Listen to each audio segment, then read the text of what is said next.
मैं सुनील शर्मा, सभी दोस्तों को जय श्री कृष्ण। अब हम देखते हैं कि भगवान ने अच्छा सुगम मार्ग बतलाया है। खुद भगवान ही उतर कर के बोले हैं गीता ग्रंथ, और गीता ग्रंथ में जो जानकारियाँ दी हैं वो इतनी सटीक हैं कि भगवान तो कह रहे हैं लोग बहकाने वाले बहुत होंगे इस मार्ग से, और वास्तव में आज देखने को मिलता है रामपाल के भक्त लोग गीता के ग्रंथों का क्या अनर्थ कर रहे हैं, उन बातों को बिगाड़ करके कुछ का कुछ बतला रहे हैं। अकेले ही रामपाल नहीं, जितने भी कुपंथ चालू हुए हैं सबका यही हाल है। अलग अलग नाम लेकर के गिनाने के लिए एक चावल काफ़ी है। राम रहीम, आसाराम, इन सब ने न जाने क्या क्या बातें बिगाड़ी हैं, इसलिए आज भगवान ने इनको पनिश भी दिया है। और आगे देखिएगा इनके भक्त लोग या तो भोले भाले रहे या उनको साजिश के कोई हिस्सेदार रहे, इसलिए ऐसी व्याख्याएं करते हैं कि ग्रंथ खोल खोल के बताया, ग्रंथ खोल के बताया, लेकिन पूरा कहाँ बता रहे हैं ग्रंथ खोल के। ग्रंथ की बातें जहाँ अपने मनमानी व्याख्याएं थी उनको ले लिया, जहाँ से ग्रंथ सच्चाई बताना चाहता था वहाँ से उसको रूंध करके अपने आप को कहीं कबीर को भगवान बतलाने लगे, कहीं रामपाल को ही उनका अवतार बतलाने लगे। भगवान के अवतार को अवतार मानने तैयार नहीं हो, कबीर और रामपाल ये अवतार हो सकते हैं। ये सब मनगढ़ंत बातें पहले ही से चली आई हैं। बहुत से कुपंथ और कुग्रंथ बन गए हैं जिनके माध्यम से सनातन को बहकाने की साजिश से भगवान को पहले ही पता थी, इसलिए उन्होंने कहा कि दृढ़, मेरा भक्त दृढ़ निश्चयी होना चाहिए। तो दृढ़ निश्चयी क्यों कहा? क्योंकि उनको पता है कि लोग बहकाने वाली भाषा जानते हैं, कहते सुनते रहते हैं, इसलिए भगवान ने अपने भक्त को दृढ़ निश्चयी कहा है। दृढ़ निश्चयी होना उसका अर्थ ही ये है कि बहकाने वालों की भीड़ भी बन जाया करती, क्योंकि गंवार लोग ज़्यादा रहते। क्लास में बैठे देख लो ना, मेरिट में कितनों के नाम आते, थोड़े से लोगों के नाम आते।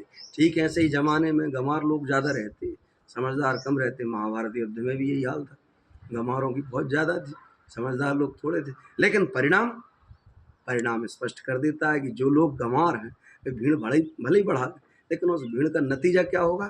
थोड़े से बुद्धिजीवी लोग उनको छका देते और नष्ट कर देते।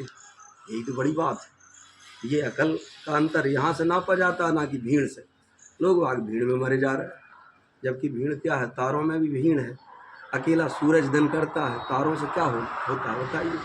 है भीड़ में भेड़ चाल कहावत है, नकलची लोग बहुत चलते हैं, भीड़ को क्या है दिखाई नहीं देता आगे। तो ये सारी बातें हम क्यों कर रहे हैं?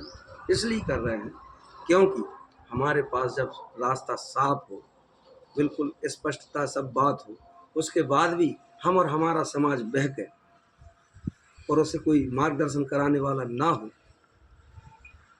और हम भी ये काम ना करें, तो फिर समाज कहाँ चला जाएगा? हम देख रहे हैं वो बड़े दावे से और बड़े अच्छे से बताते जरूर है बातें, लेकिन आगे चल के क्या कहने लगते हैं? अपनी बातें कहने लगते हैं। कबीर भगवान, जो कि बिल्कुल कतई नहीं, भगवान एक है वो कहते हैं, बाकी भगवान नहीं, 33 कोट देवता हैं ऐसी कह के बात करते हैं। भगवान एक है, सबका मालिक एक है, सबका मालिक एक है। वो कौन है? वहाँ बात अटकती, अपने अपने भगवानों को साबित करते, जबकि वो कोई भगवान नहीं है। भगवान एक है तो फिर अपने अपने कहाँ से हो गए? एक ही रहेगा ना। तो वो जो भगवान है उसी को पहचानना, यदि मुझसे पूछना चाहो तो वो केवल कृष्ण के अलावा कोई नहीं है। लेकिन ऐसी बातें तुम अपने अपने तरफ मोड़ दो, कोई कहेगा कबीर के अलावा कोई नहीं, कोई कहेगा किसी के अलावा कोई नहीं, कोई अपना कहेगा, कोई अपना कहेगा, तो ये फिर गुमराह करने की बातें प्रारंभ हो जाएंगी।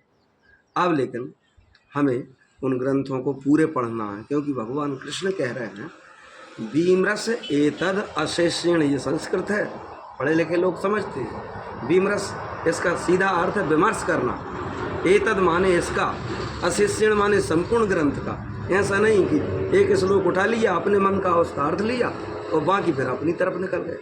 भाई बाकी पूरी और भी तो है गीता। अशेषेण क्यों कह रहे हैं भगवान? क्योंकि संपूर्ण ग्रंथ का अध्ययन हमें करना है। तो अब हम आगे आपको ले चलेंगे, यहाँ हम विदा लेने जा रहे हैं। हम आपको सबसे पहले ये भूमिका बनाने वाला वीडियो है, इसके बाद में हम ग्रंथों को उठाएंगे। सबसे शुरुआत में हम गीता ही उठाएंगे। यदि ये श्रीमद् भगवद गीता नहीं तो कम से कम गर्भ गीता से प्रारंभ करेंगे, जो कि छोटा रहेगा और छोटे वीडियो बनेंगे। शुरुआत थोड़े से ही होना चाहिए, बच्चों को भी थोड़ा ही ज्ञान देना चाहिए। राधे राधे, राधे श्याम, जय राधे श्याम, जय श्री श्याम।